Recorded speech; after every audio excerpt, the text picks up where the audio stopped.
Ulcer যদি হয়ে যায় গ্যাস্ট্রিকের প্রবলেমের জন্য, সেক্ষেত্রে আসলে আমি কিভাবে এটাকে অ্যাভয়েড করতে পারি, বা আলসার যাতে না হয় সেক্ষেত্রে আমার লাইফস্টাইলটা কেমন হবে?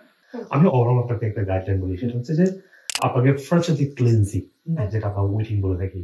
আপনি যদি উইটিং না করেন, সেক্ষেত্রে ক্লিনজিং না করেন, আপনার ইনফরমেশন সব জায়গায় থাকবে, কনস্টিপেশন থাকবে। তো এই ক্ষেত্রে হচ্ছে যে দীর্ঘস্থায়ী ফাস্টিং, ওই ফাস্টিং উইথ ডিটক্স ফাস্টিং।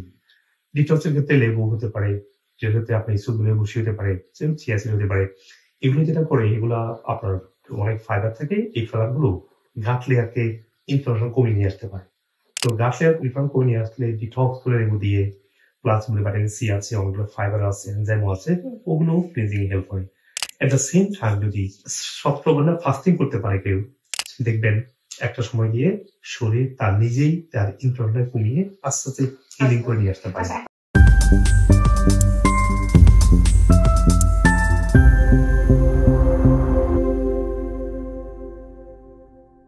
আমাদের দেশে যে ডক্টররা রয়েছেন, আমরা সবসময় কিন্তু হচ্ছে একটা এনএসআইডিস বা আমরা যদি বলে থাকি প্যারাসিটামল, জ্বরের জন্য হোক, যে কোনো মেডিসিনের জন্য প্যারাসিটামল যখন খাওয়া হয়, ঠিক তারপরে কিন্তু একটা পিপিআই বা হচ্ছে গ্যাস্ট্রিকের যে মেডিসিন গুলো, সেটা আমরা বলে থাকি খাওয়ার জন্য।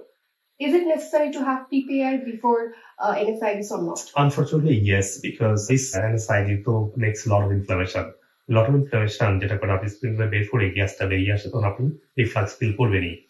তো আমার কাছে সমাধান হচ্ছে, যারা NSAID এর পাশাপাশি আপনি যদি PPI-টা অ্যাড করতে চান, সেক্ষেত্রে খাবারের সাথে আপনারা 1 বল সাইডার ভিনেগার অ্যাড করবেন, তখন খাবারের হজমটা ভালো হবে। একটা সিম্পল খাবার 10 মিনিট আগে বেকিং সোডা খাবেন, half teaspoon glass of water, দেখবেন আপনার সত্যি PPI লাগবে। অনেকে কিন্তু এটা স্কিপ করে ফেলেন যে আমি NSAIDs বা প্যারাসিটামল খাচ্ছি, আমি হচ্ছে PPI-টা বা গ্যাস্ট্রিক ওষুধটা আসলে দরকার নেই। না, দীর্ঘস্থায়ী আলসার তৈরি হবে তখন। আলসার তৈরি হলে আপনার দীর্ঘস্থায়ী ভাবে আপনার আমরা কিন্তু অনেকেই জানি না দর্শক, যে আমরা যখন NSAIDs বা প্যারাসিটামল খাচ্ছি, তা কিন্তু আমাদের বডির একটা হরমোন, যেটাকে প্রোস্টাগ্ল্যান্ডিন বলে বা এনজাইম, সেটাকে কিন্তু কমিয়ে আলসারেশনের একটা দিকে নিয়ে যায়। আলসারের কথা যেহেতু চলে আসছি, একটু আলসারের কথাটাই বলি। আলসার যদি হয়ে যায় গ্যাস্ট্রিকের প্রবলেমের জন্য, সেক্ষেত্রে আসলে আমি কিভাবে এটাকে অ্যাভয়েড করতে পারি, বা আলসার যাতে না হয় সেক্ষেত্রে আমার লাইফস্টাইলটা কেমন হবে? দেখুন, আলসার তো কোনো ডাইরেক্ট কোনো ট্রিটমেন্ট নেই। এখানে মনে রাখতে হবে যে আলসার হওয়ার সাথে সাথে আপনার এখানে যে কোনো খাবার খেলে আপনার রিফ্লাক্স বা লং টার্ম গ্যাস্ট্রাইটিস ডেভেলপ হবে আপনার এখানে। তো আলসারের কোনো মেডিসিন নেই, কিন্তু আলসার হচ্ছে লাইফস্টাইল। এখন হয়তো অনেকে আপনাকে বলবে, কন্ডিশনালি আমি শুনেছি অনেকে যে বারবার খাওয়া যাতে করে পেইন না ফিল করেন, দ্যাটস নট দ্য আসলে আলটিমেট সলিউশন। আপনি যদি ফুললি ক্লিনজিং না করেন, বারবার খেলে উল্টো ইনফ্লামেশনটা আরো বাড়বে। আলসারের কিন্তু কিছু ক্লাসিফিকেশন আছে, যে খাবারের পর, যেমন ডিউডেনাল আলসার যদি হয়ে থাকে, তখন কিন্তু খাবারের পর আরো বেশি পেইন বেড়ে যেতে পারে। তো সেটা বুঝে নিতে হবে আসলে কোন ধরনের আলসার আছে। আমি ওভারঅল আপনাকে একটা গাইডলাইন বলি, সেটা হচ্ছে যে আপনাকে ফার্স্ট হচ্ছে ক্লিনজিং, যেটা আমরা উইটিং বলে থাকি। আপনি যদি উইটিং না করেন, সেক্ষেত্রে ক্লিনজিং না করেন, আপনার ইনফরমেশন সব জায়গায় থাকবে, কনস্টিপেশন থাকবে। তো এই ক্ষেত্রে হচ্ছে যে দীর্ঘস্থায়ী ফাস্টিং, ওই fasting with detox fasting.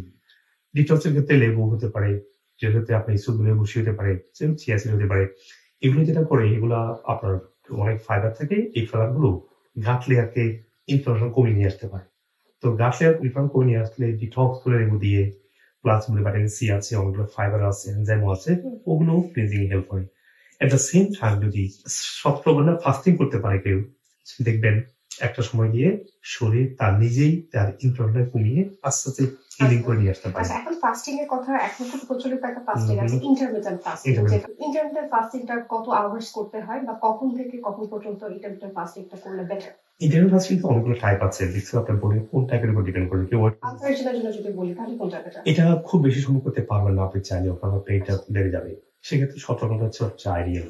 R Sandhya fasting করুন, দেখছি যে আপনি বডিকে সারাক্ষণ হাইড্রেটেড রাখবেন, একটু পিঙ্ক সল্ট দিয়ে, একটু লেবু দিয়ে, একটু অ্যাপল সাইডার ভিনেগার, হচ্ছে যে ফাইবার, এগুলো দিয়ে ফাস্টিং গুলো হবে কি, পেটটা থাকবে না, প্লাস ক্লিনজিং হবে, এবং গাট লেয়ার থাকে, এন্ডোথেলিয়াল লেয়ার গুলো হিলিং হতে সাহায্য করবে। আমার বডিতে লট অফ প্রবলেম ছিল, সেটা হলো গ্যাস্ট্রিক। আমি অনেক ধরনের মেডিসিন খেতাম, এখন কোনো ধরনের মেডিসিন খাই না। গ্যাস্ট্রিক নাই, ডায়াবেটিস নাই, মানে আমি নিজেই এক্সাইটেড এইসব দেখে। তো আমি খুব এক্সাইটেড যে এইসব ডিজিজ আমার বডিতে নাই। ও মাই গড, আমি যে কি এনার্জেটিক, আমি 2 বেলা খাই, সবাই অবাক হয়ে যায় অফিসে। আমি ছাত্র জীবন থেকে গ্যাস্ট্রিক প্রবলেম, এবং ছাত্র জীবন থেকে আমি অ্যান্টাসিড প্লাস সিরাপ দিয়ে শুরু করেছি।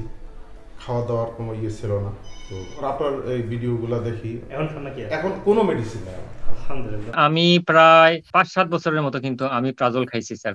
এখন আলহামদুলিল্লাহ আমি আজ 2-3 বছর হয় আমি কিন্তু আর কোনো ধরনের গ্যাস্ট্রিকের ওষুধ ওই যে তখন আমি ছেড়ে দিয়েছিলাম, এরপর থেকে আর আমি গ্যাস্ট্রিকের ওষুধ আমি নেই স্যার, আলহামদুলিল্লাহ।